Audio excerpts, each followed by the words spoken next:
ক্ষমা পাওয়ার জন্য সুপারিশ প্রাপ্তির চেষ্টা কার না থাকে?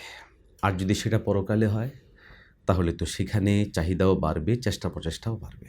পরকালে আপনি আমি যখন কঠিন বিপদগ্রস্ত হয়ে পড়ব, ঠিক ওই সময়ে আপনার আমাকে সুপারিশ করার জন্য এগিয়ে আসবে পবিত্র কোরআনুল কারীম, পবিত্র কালামুল্লাহের বিভিন্ন সূরা।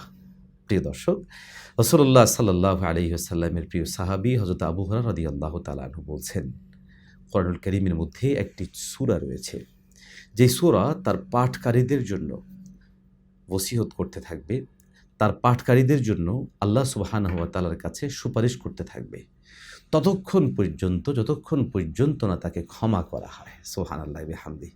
নবীজি সাল্লাল্লাহু আলাইহি ওয়াসাল্লামের সাহাবী ইরশাদ করেন, নবীজি স্পষ্ট করে বলেছেন, সেই সূরাটির নাম হচ্ছে সূরাতুল মুলক। তাবারাকাল্লাযী বিয়াদিহিল মুলক, যে সূরাটি আছে সেই সূরা। তাই আসুন আমরা নিয়মিত সূরা মুলক তেলাওয়াতে অভ্যাস গড়ে তুলি এবং পরকালে আল্লাহ সুবহানাহু ওয়া তাআলার কাছে এই সূরার মাধ্যমে সুপারিশ পাওয়ার পথকে আমরা উন্মুক্ত করি।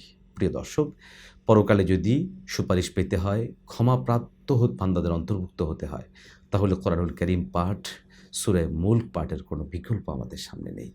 আল্লাহ সুবহানাহু ওয়া তাআলা আমাদের সবাইকে আমল করার তৌফিক দান করেন। আমিন।